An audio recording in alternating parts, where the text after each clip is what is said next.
школьным часам учащиеся новой школы в Насыркорте смогут ориентироваться во времени. Механизм подключен к компьютеру, и в назначенное время прозвенит звонок. Школа поражает своим размахом. Она рассчитана на более 700 ученических мест.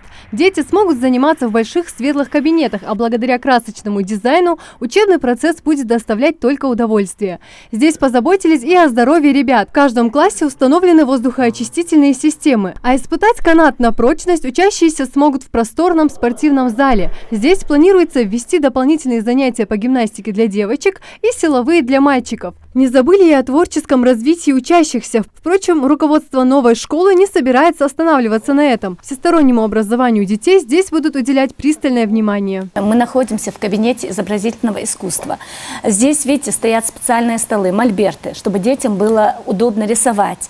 Также мы хотим развивать наших детей всесторонне. Для этого мы будем вводить театральный кружок, хореографию и шахматный кружок. На первом этаже оборудован современный стоматологический кабинет. На втором классе для старшеклассников большой актовый зал с внушительной сценой и вместимостью более чем 200 человек. Провести время с книгой можно, сидя в просторном читальном зале. Ну и, конечно, куда без книгохранилища. В новой школе и уютная столовая. К учебному процессу отнеслись не менее серьезно. Большой акцент здесь будут делать на изучении профильных предметов. Это лингофонный кабинет. К этим столам будет подсоединено специальное оборудование. До конца этой недели должны привести в школу оргтехнику.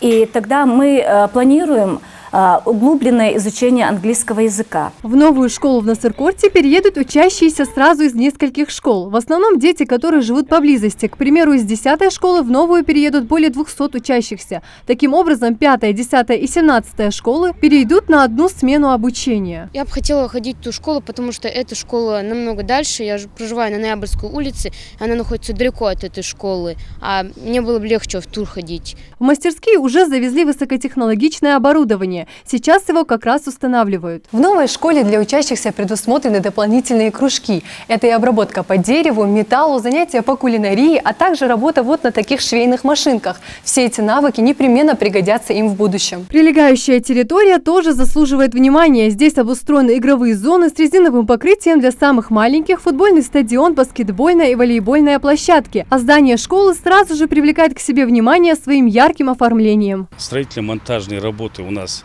на 93% уже завершены. Внутри отделочно работает 98%, там мелочи остались. В принципе, школа сама внутри здания уже готова. Осталось благоустройство.